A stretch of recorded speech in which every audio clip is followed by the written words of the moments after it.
On.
Assalamualaikum warahmatullahi wabarakatuh. Sampurasun Renjang satu semuanya. Selamat pagi dan juga selamat berjumpa kembali dengan Putra di sini dan juga Radio 1 FM-nya dalam program khusus yaitu Satu dalam Pendidikan. Ayo kita belajar di Satu ya. Melalui Radio 107,8 Radio 1 FM ini informasi sehat, cerdas, bermedia. Tentunya kita akan hadir menemani ruang dengar Renjang satu semuanya. Dan semoga kabar Renjang satu semua dan juga kabar adik-adik kita siswa-siswi SMK Negeri 1 Cisarua juga lagi sehat walafiat ya. Amin ya rabbal alamin. Dan juga senang sekali tentunya buat Renjang satu semuanya bahwa kami di sini bisa diberi kesempatan ya untuk memfasilitasi dunia pendidikan yang mungkin sudah beberapa bulan kita tidak bisa bertatap muka ya dengan adik-adik kita dikarenakan pandemi COVID-19. Semoga lekas berakhir. Dan juga kali ini tuh Sekolah Menengah Kejuruan SMK Negeri 1 Cisarua ya, Kabupaten Bandung Barat akan menyampaikan program luringnya melalui Radio 1 FM Bandung Barat ya, dan juga tentunya siaran ini dapat disimak juga melalui streamingnya dan juga di YouTube channel, satu channel juga kita live juga, dan melalui frekuensi di 107,8. Dan juga pada pagi hari ini Putra juga sudah ditemani sama ada bapak-bapak nih di sini ya. Sebenarnya AAA ya. Tapi karena bapak guru jadi harus disebutnya bapak. Ada Pak Kori dan juga Pak Tegar. Selamat pagi Pak. Selamat pagi juga. Ya, semoga kita selalu berkesehatan ya, dan juga semoga kita secepatnya bisa kembali bertatap muka dengan adik-adik kita di sekolah. Amin. Dan juga tentunya akan menyampaikan pelajaran pendidikan agama dan budi pekerti ya, yang akan disampaikan kepada Renjang satu semuanya, dan juga untuk mempersingkat waktu dan mempersilahkan kepada Pak Kori dan juga Pak Tegar untuk memulainya. Buat adik-adik di rumah, selamat mendengarkan. Ya, hatur nuhun Kang. Bismillahirrahmanirrahim. Assalamualaikum warahmatullahi wabarakatuh. Waalaikumsalam warahmatullahi wabarakatuh. Innal hamdalillah nahmaduhu wa nasta'inuhu wa nastaghfiruh wa na'udzu billahi min shururi anfusina wa min sayyiati a'malina may yahdihillahu fala mudilla lahu wa may yudlil fala hadiyalah. Asyhadu an la ilaha illallah wahdahu la syarikalah wa asyhadu anna Muhammadan abduhu wa rasuluhu alladzi la nabiyya ba'dah. Qala Allah Ta'ala fi kitabil karim a'udzu billahi minasyaitonir rajim. Bismillahirrahmanirrahim. Ya ayyuhalladzina amanu taqullaha haqqa tuqatih wa la tamutunna illa wa antum muslimun. Shadaqallahul azim. Bismillah, alhamdulillah, siswa-siswi Renjang satu di mana saja berada. Yang paling utama kalau kita bertemu dan ada pertemuan, kita selalu ucapkan puji dan syukur kita kehadirat Allah Subhanahu wa taala. Karena alhamdulillah sampai detik ini, sampai hari ini kita masih diberi kesehatan oleh Allah Subhanahu wa taala. Apalagi di masa pandemik ini banyak orang yang berjatuhan sakit. Nah, alhamdulillah kita masih diberi kesehatan. Mudah-mudahan kesehatan ini terus manjang selalu, karena kesehatan adalah rezeki yang paling mahal. Karena sebanyak apapun kita punya harta, tapi tetap yang namanya paling mahal rezeki itu adalah kesehatan. Mudah-mudahan kita sehat semua. Amin amin ya Allah ya rabbal alamin. Amin ya rabbal alamin. Salawat serta salam kita curah limpahkan kepada Nabi dan Rasul Muhammad sallallahu alaihi wasallam. Mudah-mudahan syafaat udmanya sampai kepada kita semua. Amin amin ya Allah ya rabbal alamin. Siswa-siswi Rencang 1 yang dirahmati Allah Subhanahu wa taala, bertemu kembali dengan Bapak Ustadz Tegar hari ini. Mudah-mudahan di pertemuan kita kali ini mendapatkan berkah dan rahmat dari Allah Subhanahu wa taala. Amin ya rabbal Namun hari ini Bapak tidak ditemani sendiri saja. Kalau ditemani sendiri namanya jomblo ya. Nah, kebetulan Bapak sekarang ada pasangan ya. Alhamdulillah telah hadir di tengah-tengah kita Bapak Ustadz Qori Sampurasun. Bapak Ustadz, alhamdulillah. Jadi pertemuan kita kali ini di radio ini mudah-mudahan bisa menambah ilmu dan pemahaman kita tentang cara kita ibadah dan bersyukur kepada Allah Subhanahu wa taala. Nah, apa saja yang akan kita bahas di siaran kita kali ini, yaitu tentang Quran surat Luqman urutan ke-31 ayat 13 sampai 14. Nah, jadi kajian kita hari ini adalah tentang Quran dan nanti akan disambung dengan hadis. Nah, Quran surat Luqman ayat 13-14 ini tentang apa? Yaitu tentang konsistensi beribadah sebagai perwujudan syukur kita kepada Allah Subhanahu wa taala. Nah, bagaimana ayatnya? Apa yang harus kita kaji? Seperti apa isi dan perintah Allah Subhanahu wa taala tersebut? Nah, nanti akan kita bahas bersama-sama. Namun, sebelum kita akan mulai ke sana, jika siswa-siswi Rencang 1 di mana saja berada, ketika dalam pemahaman atau dalam mendengarkan radio ini ada pertanyaan yang ingin disampaikan kepada kita, bisa disampaikan nanti di akhir sesi dan silakan dicatat oleh para siswa-siswi nomor WA-nya. Nanti bisa disampaikan melalui WhatsApp di nomor 0895 3151 8791. Sekali lagi, kalau nanti ada pertanyaan silahkan di WhatsApp saja ke nomor 0895 3151 8751. 8791, mohon maaf. Baik. Kalau sudah dicatat silahkan dibuka Quran atau modul yang nanti akan kita pelajari bersama-sama. Baik. Awalan saya akan sapa dulu Pak Ustadz Qori. Assalamualaikum Pak Ustadz Qori. Waalaikumsalam. Bagaimana kabarnya hari ini? Alhamdulillah. Alhamdulillah. Biar kita sama-sama dalam keadaan sehat. Mudah-mudahan pertemuan kita kali ini bisa menjadi hidayah bagi para siswa-siswi kita. Karena sesungguhnya para siswa-siswi kita ini memang butuh yang namanya ilmu ya. Betul, Ustaz. Semakin bertambah ilmu maka semakin bertambah pemahaman dan semakin bertambah derajat. Nah, Allah mengatakan dan berfirman di dalam Al-Quran, barang siapa yang mencari ilmu dan mendapatkan pemahaman maka akan ditinggikan derajatnya. Yarfa'illahu alladhina amanu minkum walladhina utul ilma darajat. Jadi orang-orang yang punya ilmu dan mau belajar ilmu pasti akan ditinggikan derajatnya di hadapan Allah Subhanahu wa taala. Mudah-mudahan siswa-siswi Rencang 1 semua yang mendengarkan, mudah-mudahan Allah tinggikan derajatnya menjadi orang-orang yang berilmu. Amin amin ya Allah ya rabbal alamin. Pak Ustadz, gimana kabar keluarga? Alhamdulillah sehat-sehat ya, di rumah, istri. sehat? Alhamdulillah saya juga kebetulan ada di sini, ikut juga. Biasanya suka ada di tempat yang lain. Jadi saya mah kalau mengajar biasanya dalam keadaan jomblo, Pak. Iya, karena nggak ada istri yang ikut. Tapi alhamdulillah sekarang ada, alhamdulillah sehat, sehat, ibunya sehat, alhamdulillah. Itu yang penting Ustaz ya, betul. Betul sekali.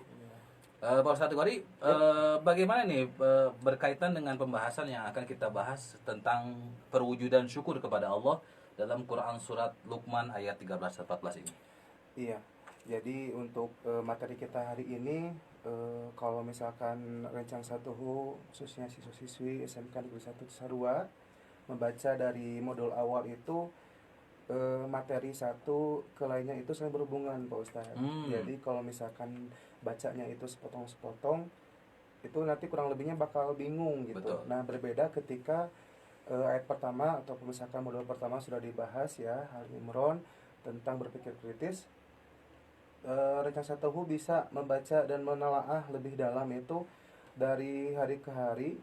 Ketika teman-teman guru PAI memberikan modul itu, ternyata nyambung ya satu sama lainnya. Nah, ini saling melengkapi ya, karena bagaimanapun juga agama itu akan selalu bersandingan dengan kehidupan kita, seperti itu Pak Ustadz. Jadi seperti induksi tematik ya. Ya, betul. Betul. Jadi kalau misalkan lupa nih materi yang awal, nah coba baca lagi, coba dipahami kembali. Barangkali nanti ketika dapat materi baru itu, wah ternyata ada sandingannya gitu, ternyata Betul. ada hubungannya, korelasinya. Jadi Seperti itu, tidak Ustadz. semata-mata kita berikan modul atau pemahaman dari Ya. bab 1 sampai sekian itu pasti ada kesinambungan. Ya, Jadi istilah kalau kayak di sinetron itu bersambung ya.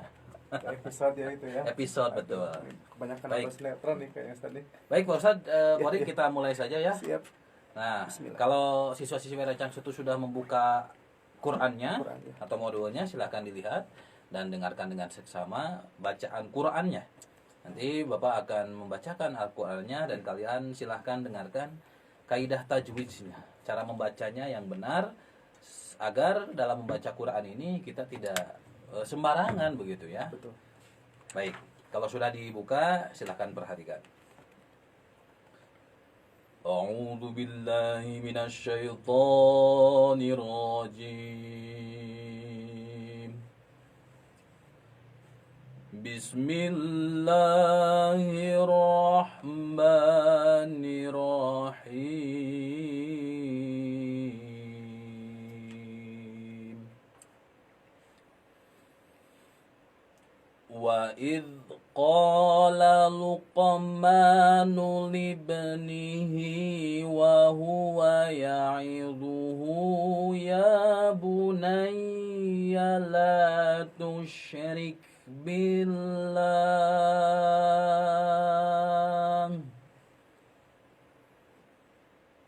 inna syirka la zulmun azim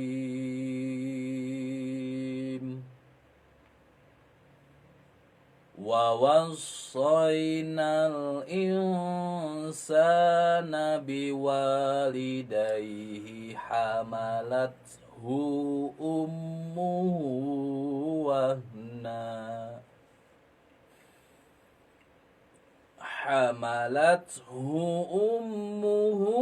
wahnan ala wahnin wa fisaluhu fi amain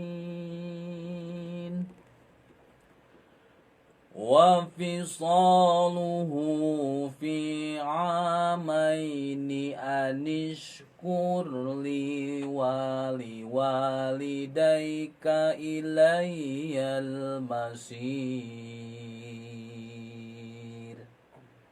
Sadaqallahul azim. Alhamdulillah, Ustaz Gori, kita sudah baca ayatnya. Mudah-mudahan khususnya bagi Bapak yang membaca dan umumnya bagi siapapun yang mendengarkan mendapatkan berkahnya Allah Subhanahu wa taala. Amin. Amin amin ya Allah ya rabbal alamin. Baik, Rencang 1, mari kita perhatikan kenapa membaca ayat Qur'annya tadi seperti itu. Berarti ada hukum tajwid di sini yang muncul. Apa saja hukum-hukum tajwidnya? Mari kita lihat ayatnya. Wa idh qala, itu ada huruf qaf bertemu dengan alif sukun, maka itu disebut dengan mad tabi'i dan membacanya 2 harakat. Qala. Nah, luqma. Ketika bertemu dengan huruf qaf yang disukunkan, luq, maka itu harus seperti ada pantulan e-nya ya, luq. Nah, itu disebut dengan qalqalah subgro. Lanjut, ada manu. Nah, ma itu dibaca 2 harakat karena itu mad asli. Manu, lib. Nah, ini kembali lagi ke qalqalah sugro. Jadi huruf ba ini juga termasuk salah satu huruf yang dikolkolahkan. Lib, ya. Lib ada e-nya ya. Lib nihi. Nah, kalau bertemu dengan huruf h besar dan itu biasanya ditandai dengan bulat ya, bulat bentuknya dan di akhir kata hi, maka itu dibacanya 2 harakat. Lib nihi. Kenapa dibaca 2 harakat? Karena itu adalah mad silah qasirah ya. Wa huwa ya'iduhu. Nah, ini juga sama mad silah qasirah. Ya mad asli bunayya. La itu mad tabi'i tusyrik billah. Ketemu dengan billah dengan kalimah Allah dan di awalnya dengan kasroh, maka itu disebut dengan tarkik. Billah, dan dibacanya juga harus panjang karena berhenti di akhir kata, karena ada wakof di situ, maka masuk pada kalimat yang disebut dengan dipanjangkan, harus 6 harakat, yaitu mad arid sukun. Billah, inna itu gunnah, jadi harus ditahan kurang lebih 2 sampai 4 harakat ya. Inna, nasyi itu ada alif lam ketemu dengan huruf sya, maka disebut dengan alif lam samsyah. Syirka laudul mun'a, mun'a itu ada domatain ya, mun ketemu dengan huruf ain, maka ini disebut dengan izhar, maka jelas membaca un dan a-nya. Mun'a azim, nah di akhir kalimat maka dipanjangkan karena itu disebut dengan mad arid disukun. Azim, 6 harakat ya. Wawasoinal i, nal i, na harusnya mad tabi'i, tapi karena ada alif lam maka na-nya tidak menjadi mad tabi'i tapi menjadi alif lam qamariyah. Nal i, ya. Insa ada huruf nun mati ketemu dengan huruf sa, maka ini tajwidnya adalah ikhfa. Insa, jadi seperti ada samar-samar dengung ya. Insa, jadi huruf nunnya itu ada tambahan lo. Insa, sa mad asli, na biwa mad asli, lidaihi hamalathu ummuhu. Itu gunnah. Hu itu mad silah qasirah. Wahnan a ada huruf nun fathatain ketemu dengan ain, maka itu disebut dengan izhar, maka danan dan a-nya itu harus terbaca jelas. Wahnan a, ala itu mad asli, wahniwa, wahnin, ninnya ketemu dengan huruf wa, maka berhukum tajwid ninniwa, wahniwa, apa coba?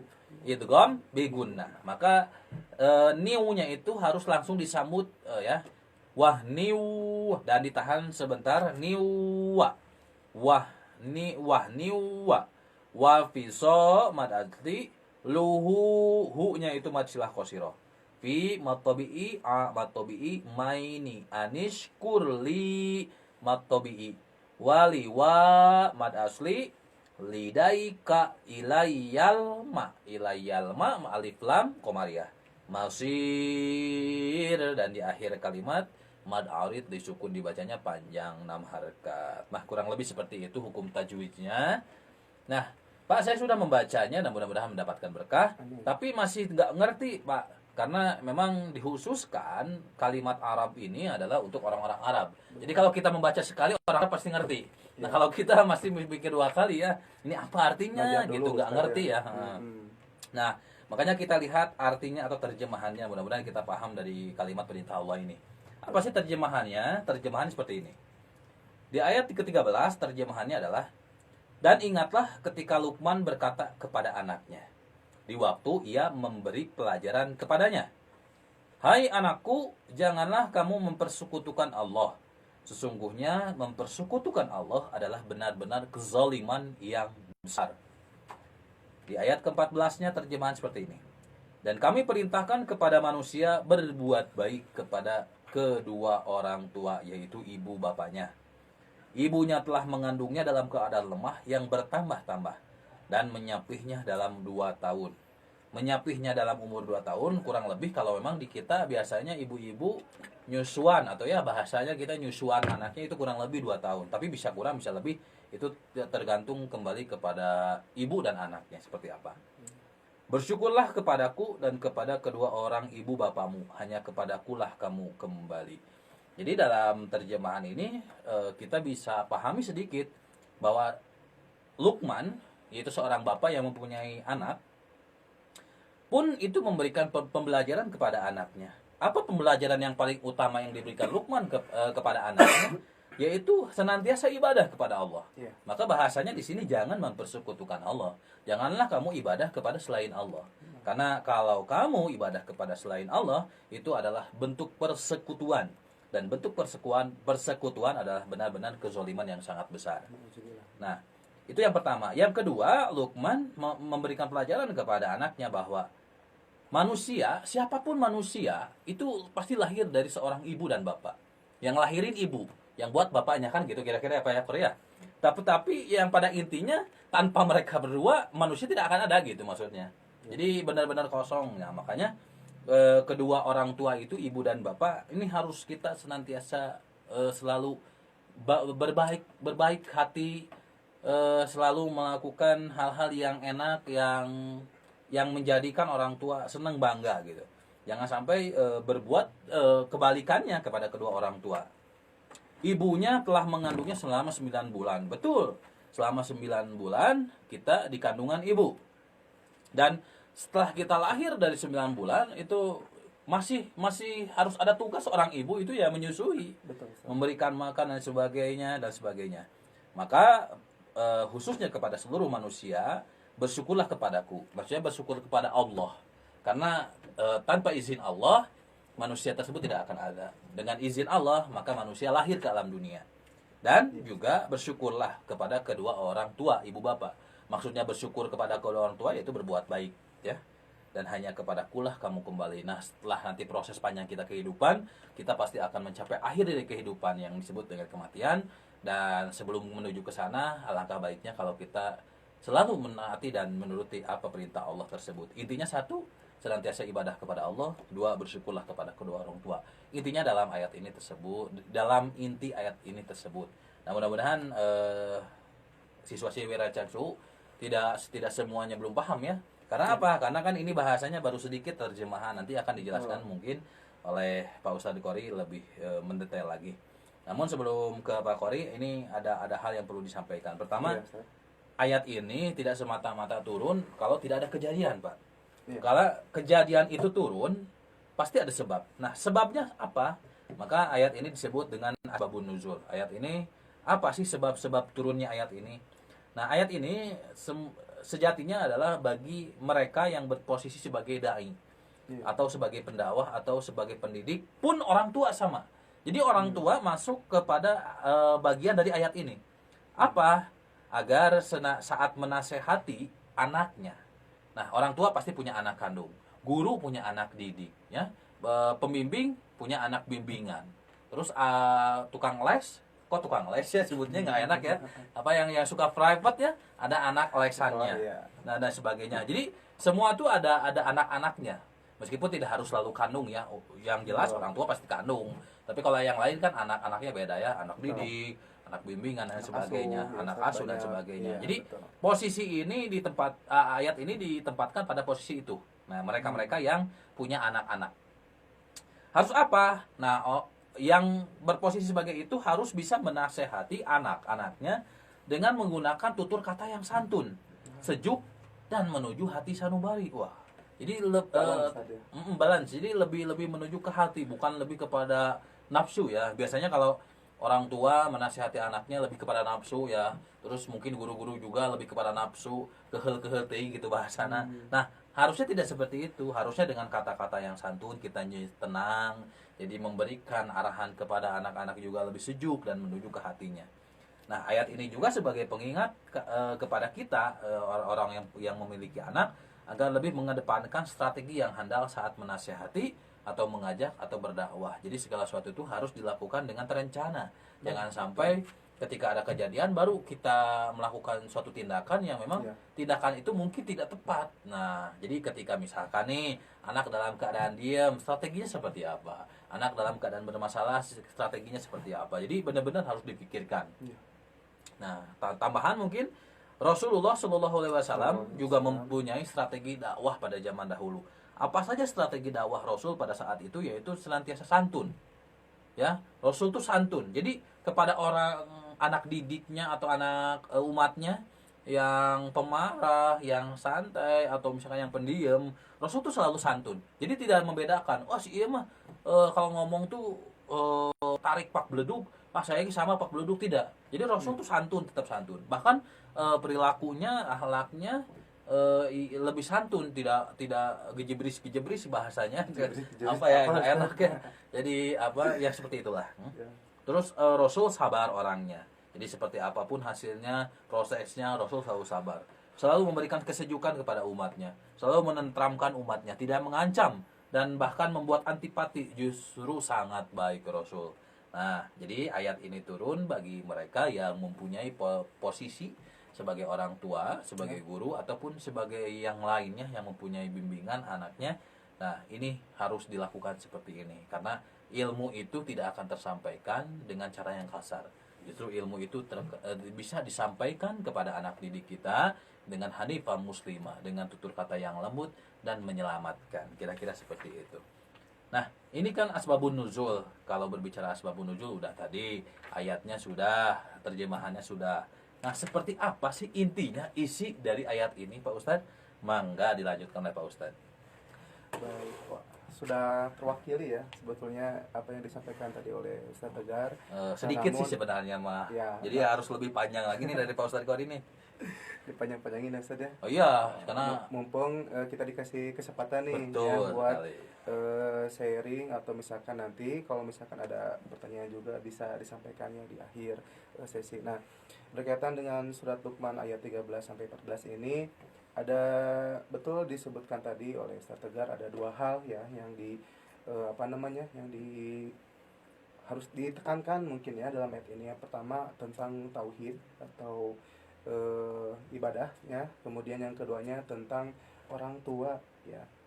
Nah, di sini juga disebutkan ya ada cerita yang berkaitan dengan Luqman di sini ya. Nah, kalau misalkan rencana satu semua ingin mengenal lebih jauh, sekarang banyak sekali ya referensinya bisa dilihat mungkin di berbagai macam sumber buku atau misalkan internet ya. Nah, namun saya sempat mencari tahu dulu ya untuk Luqman di sini betul seorang ayah yang kemudian juga diberikan hikmah dan juga ditilai oleh Allah itu adalah manusia yang solih ya. Jadi syukur sekali ya ini dijadikan nama Al-Quran ya. Dan tentunya bisa menjadi referensi juga untuk kita ya, khususnya para pendidik yang ada di seluruh Indonesia ya khususnya. Pak Ustadz, Mudah-mudahan, apakah gimana? Luqman ini termasuk salah satu nabi tidak? Nah, di sini diberikan keterangan juga hanya sampai ke orang yang bijaksana dan solih ya. Jadi tidak ada keterangan kenabian ya untuk Luqman di sini. Nah, kembali ke materi Ustaz ya. Nah, di sini juga banyak bekal ya yang bisa ditelaah dari ayat ini ya, meskipun hanya 2 ayat ya, mungkin kalimatnya sedikit tapi ternyata maknanya dalam Sangat besar ya. Betul sekali ya. Nah, yang pertama di sini ada cara bagaimana orang tua atau misalkan pendidik ya khususnya di sini dalam memberikan nasihat ya kepada anaknya.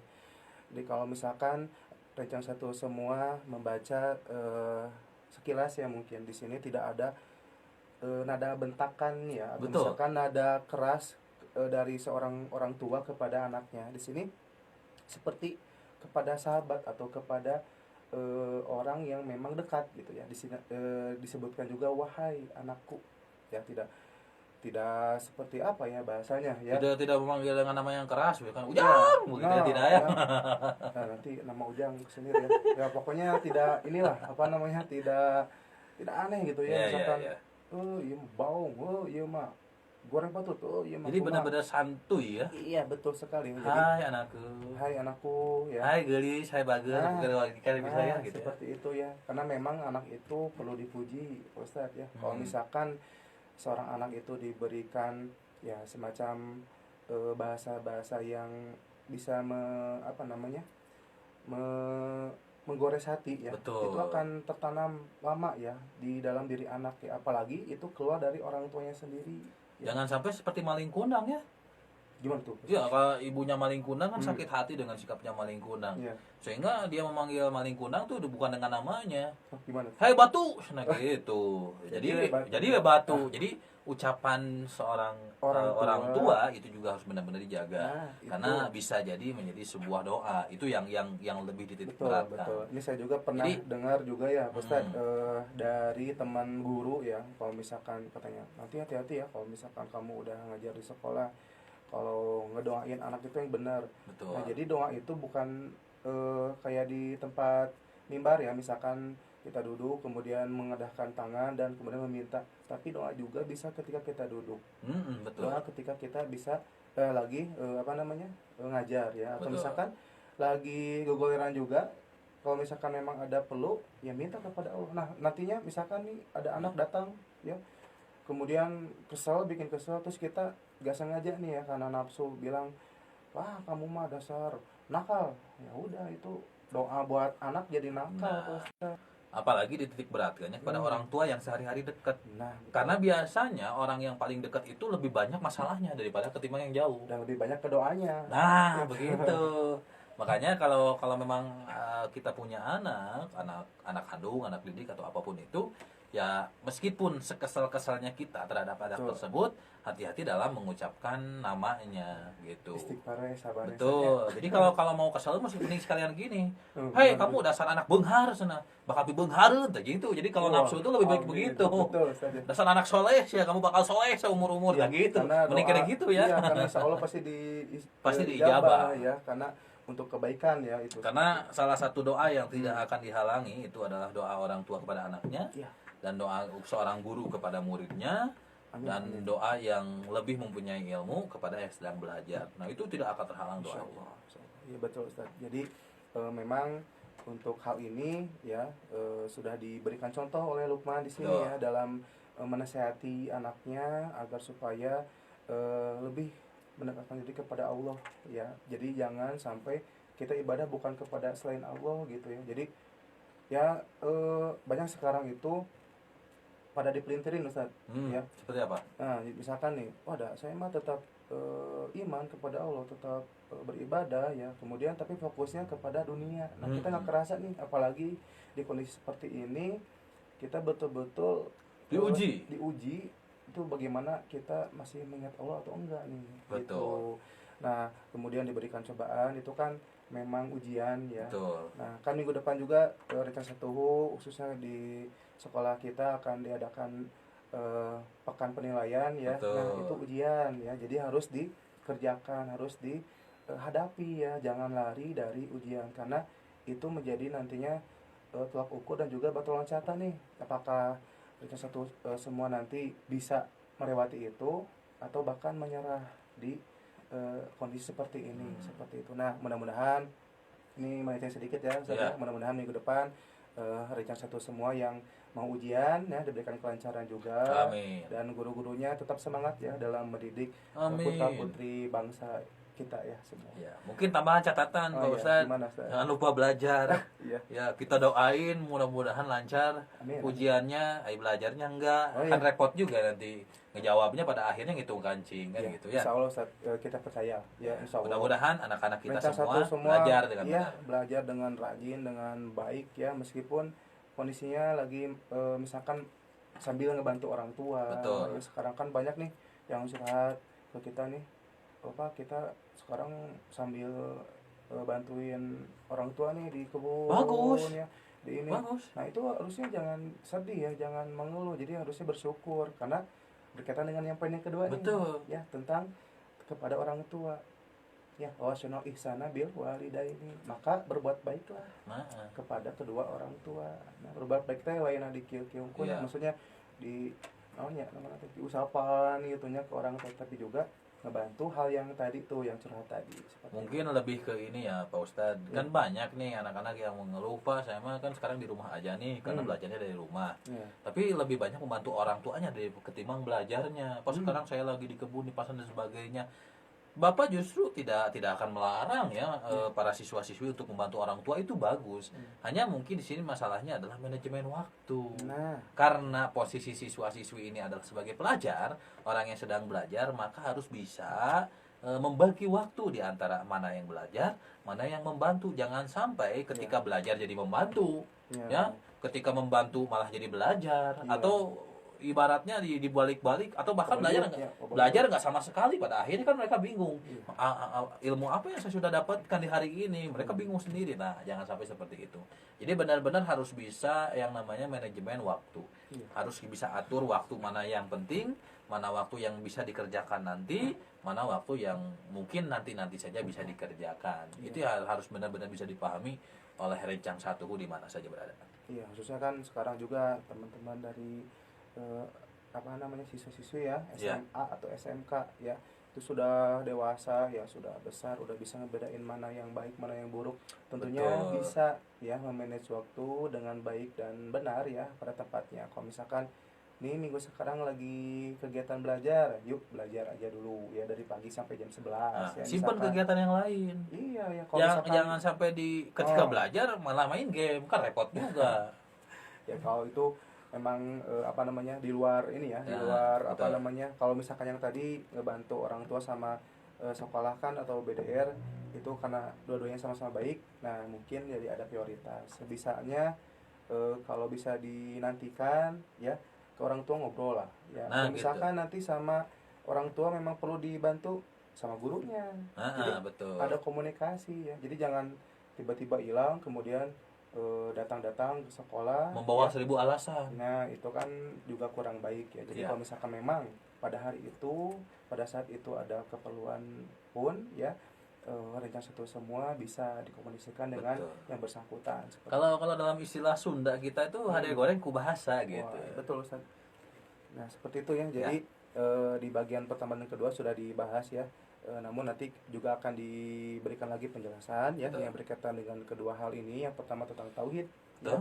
yang disampaikan oleh Luqman kepada putranya kemudian tentang perintah berbuat baik kepada orang tua ya. Ya, Bagaimanapun orang tua perlu dan wajib ya diberikan haknya ya diberikan apa namanya perlakuan yang baik ya betul. ke orang lain saja ya misalkan nih sekarang lagi rame tuh nih ya ada istilah-istilah apa namanya tuh pacaran ya kalau di anak muda zaman sekarang itu ke orang lain yang bukan sedarah sedaging ya gitu kalau misalkan lagi ulang tahun tuh ngasih surprise ngasih kue dan sebagainya atau ngasih kado gitu ya nah orang tua sendiri yang eta ai si mama iraha ieu nanti ulang tahun aduh kapan cenah teu terang aduh nya ai Sampai ibu melupakan ya.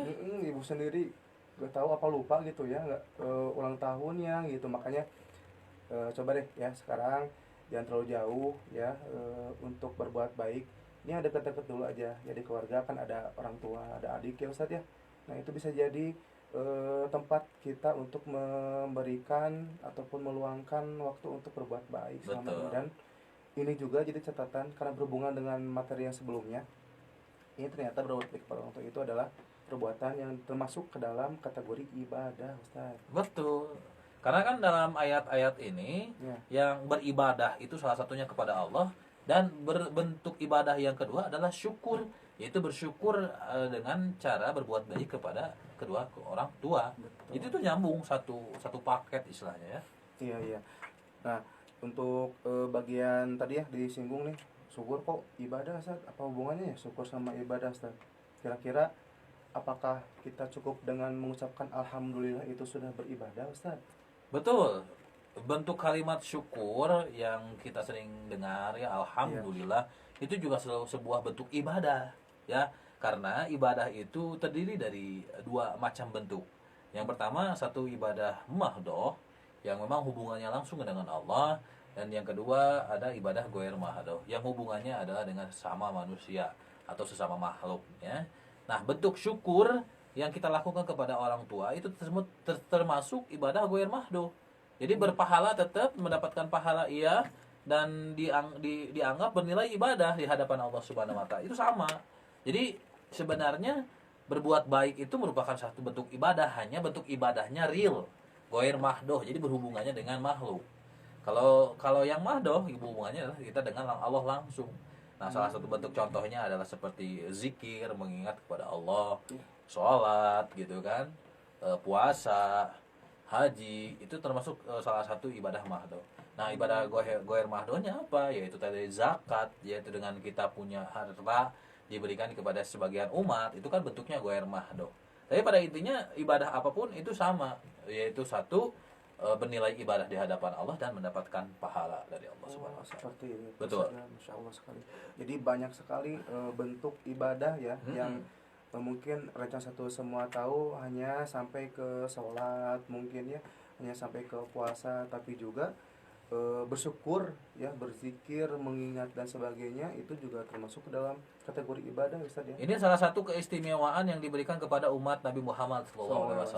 Karena setiap gerak-geriknya bisa bernilai ibadah. Kalau dulu pada zaman Nabi Musa, kabayang Pak Ustadz, ibadah itu harus 50 kali dalam sehari semalam. Kabayang kapan kita makannya, kapan kita nyucinya, kapan kita aktivitas dengan manusia yang lainnya. Kabayang 50 kali dalam sehari semalam. Dan itu tidak diukur dalam waktu 5 menit, bukan. Kabayang dalam ayeuna 50 kali itu dalam ukuran 1 jam. Sedangkan sapoe sapeting oke cuma 24 jam. Ini disuruh 50 kali, pasti tidak akan ada waktu gitu.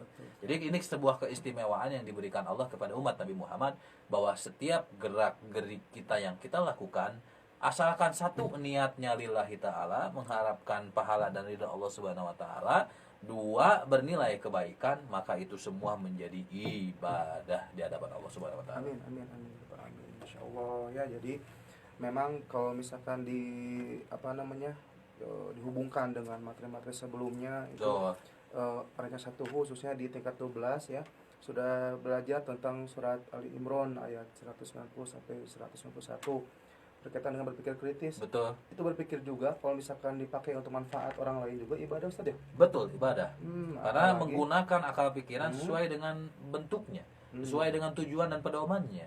Jadi berpikir untuk kebaikan, berpikir untuk menambah ilmu, berpikir untuk bagaimana pikiran kita bisa menjadi ide, bisa menjadi bentuk yang manfaat di masyarakat gitu. Nah, termasuk juga selanjutnya nih surat Ali Imran masih ya 149 berkaitan dengan demokrasi. Kemarin banget ya kita bahas itu juga sama ya, ketika demokrasi ataupun kita bermusyawarah yang namanya ibadah ya Ustaz? Betul. Karena yang namanya orang hidup berdampingan dengan yang lain itu pasti ada masalah. Dan ketika ada masalah itu bukan dibesar-besarkan. Jangan sampai ada api malah kita tambah dengan kayu, malah semakin besar. Justru kalau ada api kita siram supaya lebih redam. Nah, permasalahan yang muncul di kehidupan manusia itu pasti ada aja, pasti itu, karena sebuah kepastian. Nah, bagaimana, yang paling penting adalah bagaimana cara kita mencari solusi dari permasalahan tersebut. Nah, caranya adalah dengan senantiasa bermusyawarah satu sama lain, mengerti dan memahami apa sih isi pendapatnya, sehingga diambillah jalan keluar, jalan tengahnya seperti apa supaya satu sama lain saling enak dan menguntungkan, kira-kira begitu. Betul Ustaz. Nah, mungkin untuk waktu pemberian materi nanti kita akan lanjutkan dulu ya di bagian sikap dulu nih Ustaz ya. Betul. Karena untuk isi kandungan insya Allah sudah sudah bisa dipahami semua ya insya Allah. Kemudian juga Rencang 1 semua nantinya bisa memberikan aplikasinya ya ke dalam kehidupan sehari-hari ya.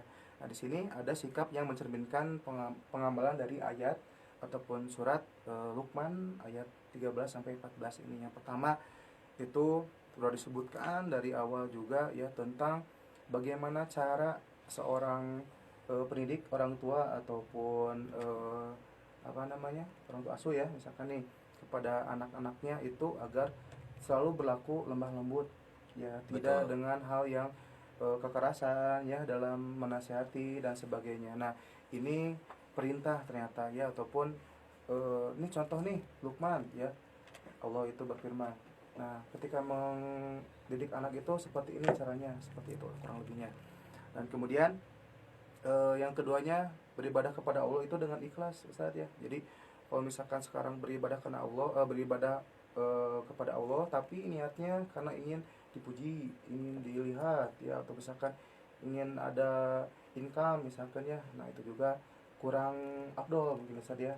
Karena memang dalam hal ini sudah disebutkan juga semuanya terus berbasis kepada niat kepada Allah Subhanahu wa taala ya, berbasisnya seperti itu. Kemudian yang berikutnya senantiasa berbuat baik ya kepada kedua orang tua ya. Jadi tidak ada pilihan kepada ibu atau kepada bapak, tapi kepada keduanya orang tua ya, bil walidaini, jadi kedua. Nah, makanya Rencang 1 semua tidak ada nih pilih-pilih ketika tuh si bapak mah galak ya, ngejarnya ke ibu, si ibunya galak ke bapak. Nah, Jadi pilih keduanya kasih, iya, gitu ya. keduanya itu harus diberikan hak yang sama. Tetap. Ya, jadi kalau misalkan nih ibu meminta bantuan, ya bantu.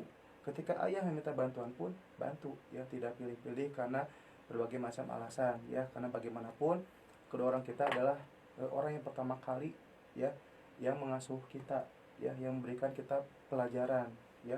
Ini kalau bapak begitu lahir ya, kita anak-anaknya tahu-tahu dikasih aja pelajarannya pertama, ya. Apa itu tauhid? Betul. Wah, apa pak emang guru PAI apa misalkan ayah teh guru PAI, nah bukan harus jadi guru ya, Iya, kalau mau betul. ngajarin itu. Nah, apa yang diajarkan oleh sang ayah yaitu kalimat-kalimat tauhid, ya dengan melafazkan Azan. azan, ya. Jadi itu pelajaran pertama untuk anaknya dari seorang ayah. Coba kita dengar kalimat awal azan itu kan Allah, Ya. tuh kan? Betul. Allahu Akbar, Allahu Akbar. Maka ketika seorang ayah melafalkan azan itu sebenarnya mengajarkan tauhid kepada anaknya. Betul. Allah, hanya satu yang boleh kamu sembah, ibadahi, yaitu Allah. Hanya mungkin waktu itu kita bayi nggak ngerti ya. Nah, Tapi itu mungkin. pembelajaran sebenarnya Iya, ketika kita betul. sudah besar. Nah, mungkin ada lanjutannya, ya. Betul. Harusnya orang tua setelah anaknya mulai bisa memahami, mengerti, itu diberikan juga pembelajaran lanjutannya, ya. Betul. Misalkan dengan apa? Misalkan ngajarin anaknya ngaji, ya, Ngaji. atau mengenalkan Allah, ya, misalkan tauhid dulu. Oh, siapa Allah? Nggak boleh, ya. Misalkan nih Allah marah. Oh, Allah siapa Pak? Allah siapa Bu? Nah, itu kewajibannya Kewajiban. orang tua, ya, untuk mendidik, memberikan pengetahuan, ya, Betul. kepada perihal itu. Karena pendidikan awal itu yang pasti akan nerap di anak itu adalah dari orang tuanya. Betul. Madrasatul Atau Ula. yang ngasuh lah gitu Iya, ya. betul, ya. Jadi sekolah pertama kali anak itu bukan SD, bukan TK, Bukan. bukan PAUD, ya, tapi rumah keluarga, ya, kedua orang tuanya. Jadi juga nih buat para orang tua rencana satu semua dimanapun berada, misalkan nih ada lupa-lupa tentang yang berkaitan dengan akidah, akhlak, fikih dan sebagainya, ya, tentang keagamaan, belajar lagi, ya. Betul. Banyak sekarang media-media yang bisa rencana satu semua bisa didapatkan dimulai dari mungkin YouTube, ya. Ini sekarang lagi belajar juga nih, ya, di 107,8 FM ini juga belajar juga nih. Boleh silahkan nanti gabung, ya, barangkali bisa sharing, ya. Betul. Ada anaknya yang seperti apa juga kita bisa sharing, bukan berarti kita Komnas, ya, Wah. bantu sampai beres, ya, tapi sama kok kita juga Iya. ada, ya, yang namanya masalah mah. Cuman kalau misalkan sharing, kalau misalkan berbagi, bisa berbagi apa namanya, tukar pikiran, ya, tukar ilmu, insya Allah nanti juga akan ada jalan atau solusi buat anak-anak kita semua. Nah, itu salah satu bentuknya ada dengan bermusyawarah. Nah, Kalau iya, kita betul, sering Ustaz. kalau kita sering ngobrol gitu kan, misalkan kita sebagai guru dengan orang tua ini sering ngobrol, paling tidak ada sinergitas bagaimana mensolusikan anak dari tadi yang mungkin perilakunya kurang baik menjadi soleh. Ini bisa ada sinergitas yang bagus. Iya, betul, Ustaz. Nah, mudah-mudahan juga di materi yang berkaitan dengan tauhid dan orang tua ini bisa menjadikan kita para pendidik ataupun orang tua bisa lebih paham nih, ya, dimulai dari awal kita diberikan amanah atau diberikan tugas menjadi seorang pendidik ataupun orang tua, sampai ada hubungannya loh dengan ibadah gitu. Betul. Jadi jangan semata-mata ngurus anak aja, ya, tapi lupa ibadah, ya. Tapi juga ngurus anak teh bisa sambil ibadah. Betul. Gimana caranya? Dengan cara misalkan kita, ya, apa namanya, ikhlas, ya, sabar aja mendidik anak. Insya Allah kok nanti juga anak kita jadi soleh, ya, menjadi manusia yang bermanfaat di kemudian hari, seperti Betul. itu. Nah, ini mungkin tambahan Pak Ustadz Kori, boleh saya nambahkan ya? Boleh Ustaz. Gini, salah satu bentuk syukur kita kepada Allah adalah dengan berterima kasih. Bukan berterima kasih ucapan ya. Kalau ucapan kita biasa suka dengar ya terima kasih, tapi ini mah rasa berterima kasihnya kepada orang tua yang telah mengurus kita sebagai suatu bentuk syukur. Iya. Coba kamu ingat-ingat dan rasakan bagaimana perjuangan seorang ibu. Emang yang namanya yang mengandung, melahirkan, menyusui itu sangat enak? Tidak. Penderitaan yang dialami seorang ibu itu sangat besar sekali, di mana seorang ibu harus menahan sakit yang luar biasa, harus membawa anaknya dalam keadaan 9 bulan, ketika pergi kemanapun harus dibawa. Padahal biasanya kalau kita bawa barang ya suka ditenden heula ya mah gitu kan. Tapi kalau seorang ibu kan nggak mungkin. Jadi ibaratnya beban segitu berat selalu dibawa. Jadi pada intinya seorang ibu benar-benar perjuangannya luar biasa berat. Betul. Bagaikan orang-orang yang sedang berjihad di jalan Allah. Iya. Jadi jangan sampai kamu menghardik ibu khususnya, karena yang namanya seorang ibu dengan kanyaahna dari mulai hamil terus melahirkan sampai menyusui, itu prosesnya sangat panjang. Namun seorang ibu sangat ridho terhadap anaknya. Ridho itu apa? Dia mau hamil, dia mau melahirkan, menyusui. Ini suatu perjuangan yang luar biasa. Bahkan seorang ibu tidak akan meminta, Ya, free dengan minta tak itu cashback yang gitu yang rasanya. maksudnya lillahi ta'ala, mengurus anak itu lillahi ta'ala. Jadi biarkan Allah nanti yang memberikan keuntungan, tidak harus meminta kepada si anak, tidak. Nah itu mah nanti bagiannya beda lagi. Nah ini yang memang benar-benar harus dipahami oleh siswa-siswi Raja Satuhu, bahwa seorang ibu perjuangannya luar biasa. Hati-hati kalau kamu berhadapan dengan orang tua, dengan siapapun orangnya, jangan sampai kamu menghardik, apalagi sampai membuat sakit hati mereka. Justru harus senantiasa memberikan kebahagiaan terhadap kedua orang tua kita. Sepakat Ustaz. Kira-kira Ya. seperti itu. Jadi untuk bekal ya nanti di kemudian hari ini calon para orang tua ya yang sekarang lagi bersekolah ya, Pak masih jauh nggak apa-apa, sekarang belajarnya ya nanti juga kepake insya Allah ya ilmunya. Nah nanti kalau misalkan punya pasangan itu harus betul-betul ada komitmen gitu ya, tuh anak nanti kita mau jadiin apa nih ya, apakah nanti orang yang soleh atau misalkan orang yang bermartabat atau seperti apa. Nah terus kemudian betul ya bikin strateginya, bikin, kalau di kita guru-guru itu ada RPP ya, Iya. itu rancangan pembelajaran nanti gimana ya, 1 tahun itu ngapain aja ya kita belajarnya. Orang tua juga ada RPP sebenarnya. Oh iya, Iya. RPP itu rancangan pembesaran kekeluargaan. kekeluargaan, waduh kemana wae gitu ya. Jual pembesaran ya. Nah itu mungkin yang bisa disampaikan di materi tentang surat Luqman ayat 13-14. Nah nanti di minggu depan juga akan ada evaluasi ya, Betul. berkaitan dengan 3 materi atau 3 modul yang sudah dibahas. Mudah-mudahan rencana satu semua diberikan kelancaran dalam pembelajaran. Baik. Rancang Satuhu yang di mana saja berada, kita akan lanjutkan siaran kita. Namun sebelumnya kita dengarkan beberapa iklan yang akan lewat ini. Silakan.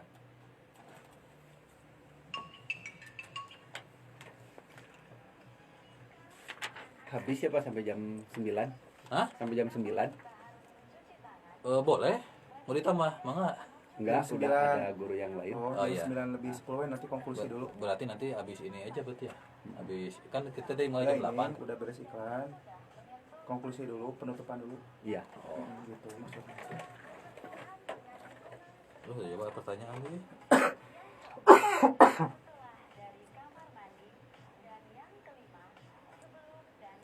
Ayo pertanyaan lu ayo. Jawab, Boy. Hah? Ayo pertanyaan. Satu aja tuh. Satu pertanyaan boleh, Pak? Boleh.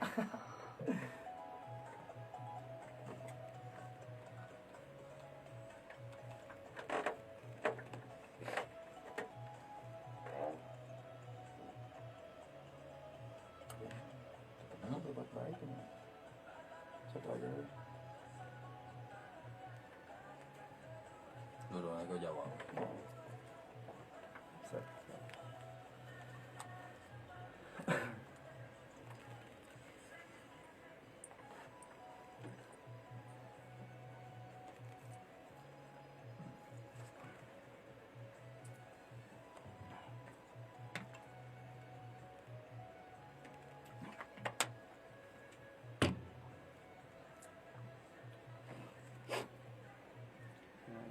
Itu seberapa menit deui? IG. Nah gitu. IG seberapa menit deui kan sajam. Kalau Patokan ada- mah eta. Tadi makan jam 8 lebih gitu ya. 10 menit lah. Kang, 10 menit pangitannya? Iya. Ke 10 menit deh. Iya, sampai jam 9 9 lebih lebih 10. 10 paling ya. Satu 15. pertanyaan. Sampai 15 lu gitu. Ya, nawar wae. Karena kagok sih.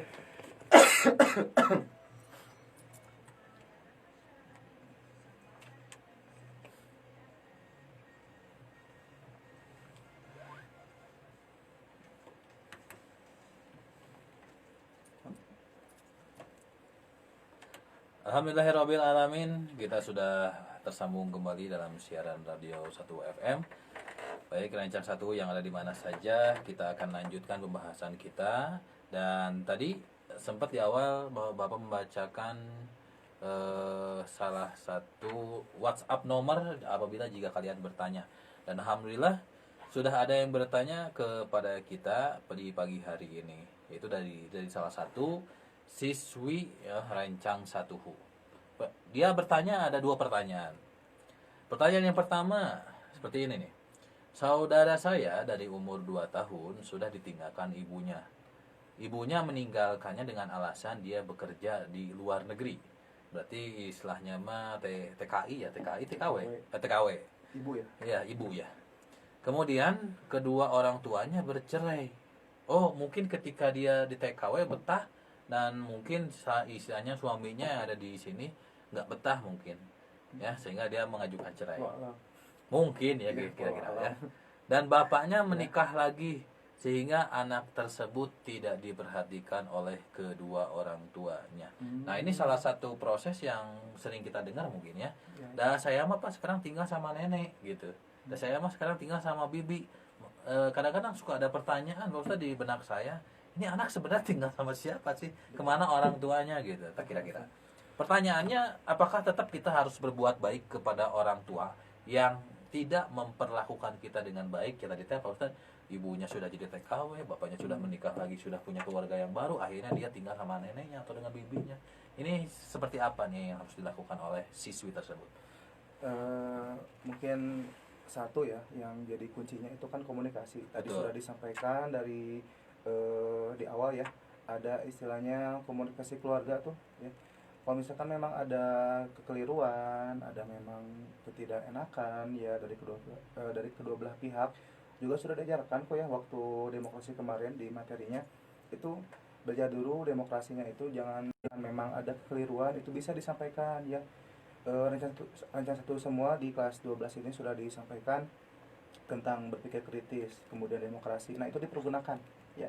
Nah, berkaitan dengan pertanyaan ini, itu silakan nanti ini apakah memang betul-betul berbuat jahat ya, atau memang ada alasan lain ya. Mungkin orang tuanya ketika melihat kondisi anak yang masih kecil itu kan kalau dijelaskan mungkin belum mengerti. Nah, sekarang kan Sudah besar dewasa, ya, sudah dewasa. besar, ini perlu ada konfirmasi atau komunikasi ya antara anak dan orang tua. Barangkali ya memang kondisinya harus seperti itu ya, atau memang seperti apa ya, kita juga nggak tahu nih Ya. Nah, yang lebih tahu itu adalah orang tuanya itu ya, ada juga anaknya kalau misalkan memang mau tahu. Dan berbuat baik itu bukan berarti harus menjunjung ya, atau misalkan seperti apa. Simpel saja, ketika orang tuanya datang bertemu itu jangan memalingkan muka ya, senyum juga itu udah berbuat baik kok ke orang tua ya. Kalau misalkan Pak udah kesel ya, udah seperti apa, nah minimal ada hal yang memang bisa diberikan kepada orang tua ya, dari senyuman, dari perlakuan ya dan sebagainya, itu bisa dipraktekkan ya, seperti itu. Jadi jangan sampai karena ada istilah baik jahat ya, baik tidak baik, itu udah aja menilainya itu tidak baik weh. Nah, kita nggak tahu nih apa alasannya ya, seperti yang banyak terjadi di sini. Pak, kita nih dibatasi nih pergerakannya, itu kita nggak boleh sekolah dan sebagainya, itu kan Pak nggak baik. Nah, kalau misalkan untuk kebaikan ya, hal seperti itu yang memang di luar di luar kebiasaan, itu yang memang terima aja, tapi tanyakan kenapanya. Kenapa nih nggak boleh ke sekolah? Karena misalkan kita lagi pandemi, nggak boleh nih misalkannya datang ke sekolah dan sebagainya. Oke, jadi kan paham. Nah, ini pun bisa dipraktekkan dalam komunikasi di rumah atau di keluarga, seperti itu Pak Ustadz. Mungkin tambahan ya, Ya. Tetap baik buruknya keadaan orang tua kita, Betul Ustadz. itu di situ ada nilai ibadah di seorang anak ya. Ya. Jadi kalau seorang anak meskipun orang tuanya sudah tidak berbuat baik, nah dia ingin mendapatkan pahala, ingin mendapatkan sesuatu yang lebih besar dari Allah, maka tetap harus berbuat baik. Karena perintah di ayatnya seperti itu. Jadi baik buruknya orang tua kita tetap kita mah taat perintah Allah, yaitu senantiasa berbuat baik. Seberapa besar keadaan orang tua kita baik buruk, tetap kita harus berbuat baik. Iya. Nah, tapi karena seorang anak belum paham ke arah situ, maka dia perlu